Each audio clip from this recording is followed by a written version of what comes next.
Pandian store சீரியல்ல அடுத்து வர எபிசோட்ல நம்ம செந்தில் இருந்துட்டு மீனாவுக்கு பயந்துக்கிட்டு வீட்டில் இருக்கிற மொத்த பணத்தையும் எடுத்துகிட்டு வந்து ராமச்சந்திரன் கிட்டே கொடுக்குறாங்க.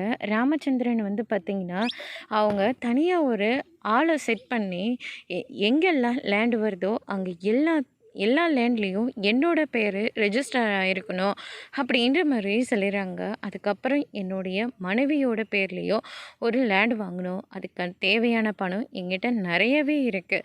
இன்னும் பணம் வந்துக்கிட்டே இருக்கும். அதில் எனக்கு தேவையான எல்லாத்தையும் நான் வாங்கிக்க போகிறேன் அப்படின்ற மாதிரியே சொல்லிடுறாங்க. எப்படியோ ஒன்று மாப்பிள்ளைக்கு வேலையை வாங்கி கொடுத்துட்டு அவர்கிட்ட ஒரு நல்ல வருமானத்தை பார்த்துட்ருக்கீங்க போல இருக்கே அப்படின்ற மாதிரியே சொல்லிடுறாங்க. பின் என்ன, என் பொண்ணு 10 லட்ச ரூபாய்க்கு லோன் போட்டு அந்த உதவாக்கரைக்கு வேலையும் வாங்கி கொடுத்துருக்கா. அவளை வச்சு மற்ற பணத்தெல்லாம் நான் எடுக்க வேண்டாமா அப்படின்ற மாதிரியெல்லாம் ராமச்சந்திரன் வந்து சொல்லிக்கிட்டு இருக்காங்க. அதே மாதிரி எனக்கு பசங்க யாரும் கிடையாது, பொண்ணு மட்டும்தான். அவள் சுத்தமாக என் பேச்சை கேட்கறது கிடையாது. ஆனால் என்ன பண்ணுறது, அவளுக்காக ஏதாவது ஒன்று சேர்த்து வைக்கணும் இல்லையா? அதனால் எல்லாமே அவளோட பேரில் தான் நான் சேர்த்து வைக்க போகிறேன்.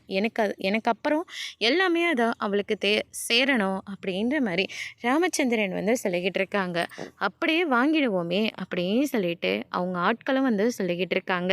அதுக்கு அடுத்ததாக வந்து பார்த்தீங்கன்னா செந்தில் இந்த பக்கம் ரொம்பவே பயந்து போயிருக்காங்க. எனக்கும் மீனாக்கும் இது வரைக்கும் சின்ன சின்ன சண்டை வந்திருக்கு, ஆனால் இப்போ எந்த மாதிரி பூகம்பம் வெடிக்க போகுதுன்னே தெரியலையேன்னு சொல்லிட்டு பயந்து போயிருக்காங்க. அதோட முடிச்சிருக்கு.